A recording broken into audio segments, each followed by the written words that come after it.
की थी वो भी ज्ञान दिया। अब गरीबदास जी क्या कहते हैं, पुण्यात्माओं भगवान पहचानना पड़ेगा हमने, और जब तक हम परमात्मा को नहीं पहचानेंगे और भगवान को हम नहीं जान सकेंगे तो हमें कोई भी भ्रमित कर देगा और हम मार्ग से विचलित होकर अपना फिर जीवन नाश कर जाएंगे। परमात्मा ने आपको विद्या इसलिए दी है कि आप परमेश्वर को पहचान सकोगे, सदग्रंथों को जान सकोगे कि हमारे सदग्रंथ क्या बताते हैं और जिन महापुरुषों ने परमात्मा को देखा वो क्या बताते हैं और जिन्होंने भगवान मिला नहीं वो क्या ऊट पटांग बकते हैं। तो फिर हम उनसे हटकर अपने तत्व मार्ग को ग्रहण करेंगे, तत्व ज्ञान को ग्रहण करेंगे। जीवन कल्याण होना तो बहुत आसान है।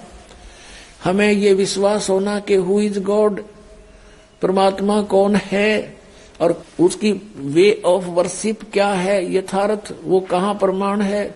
जब हमें ये विश्वास हो जाएगा फिर तो नाम में जपना है, भक्ति करनी है और मर्यादा तो रहना ही है, क्योंकि बीड़ी शराब मांस तंबाकू ये यहाँ के संसार के चोचले ये हमें आवश्यकता ही नहीं है, तो बकवाद है सारी, तो इनको तो अपने आप ही छोड़ना पड़ेगा। और जो अन्य उपासना हम करते थे वो गीता में मना है कि शास्त्र विधि को त्याग कर जो मनमाना आचरण करते हैं उनको न तो सुख हो, न उनको कोई सिद्धि प्राप्त हो, न उनकी गति हो, फिर किस लिए भक्ति करते हैं?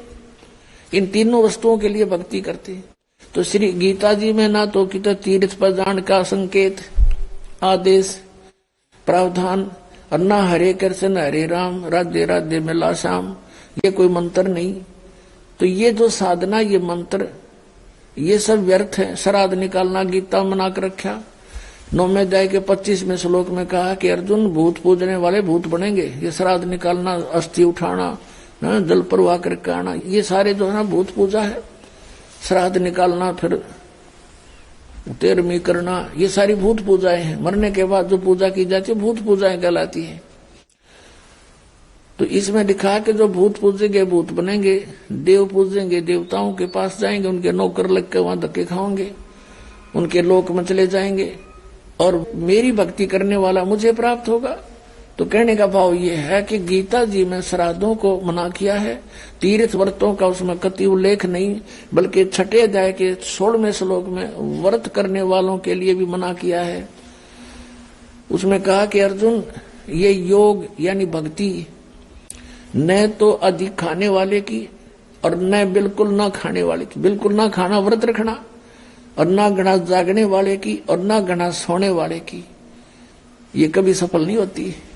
तो व्रत मना कर रखा। और ये एकादशी के व्रत की नरी महिमा गावे ये नकली संत, और फिर तीर्थों पर भ्रमण करवावे, वहां जाने से मोक्ष हो जाता। अगर तीर्थों पर जाने से मोक्ष होता तो गीता जी में अवश्य अंकित होता। और हरे कृष्ण हरे राम ओम नमः शिवाय एवं नमः, अगर ये मंत्र सही होते तो गीता जी में वर्णन होता। जो गीता जी में वे ऑफ वर्शिप नहीं है, वो शास्त्र विधि त्याग कर मनमाना आचरण है, वो हमने नहीं करना चाहिए, वो व्यर्थ है। फिर भगवान को पाना बहुत आसान। गीता जी में कहा कि मेरी भक्ति करनी है तो ओम इति एकाक्षरम ब्रह्म व्यवहार मामनु समरण ये पर्याति तदंदेहम सयाति परमाम गतिम, 8वें अध्याय के 13वें श्लोक।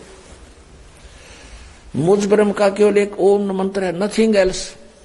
अंतिम सांस तक भक्ति करता हुआ जो शरीर छोड़कर जाता है सो याति परमाम गतिम, वो मेरे यानी ब्रह्म से मिलने वाली जो परम गति है उसको प्राप्त होता है। कहाँ ब्रह्म लोक में चला जाता है। और गीता ज्ञानदाता अपने विषय में कहता है 4थे अध्याय के 5वें और 9वें श्लोक में, 2रे अध्याय के 12वें श्लोक में, 10वें अध्याय के 2रे श्लोक में कि अर्जुन मेरे और तेरे बहुत जन्म हो चुके, तू नहीं जानता।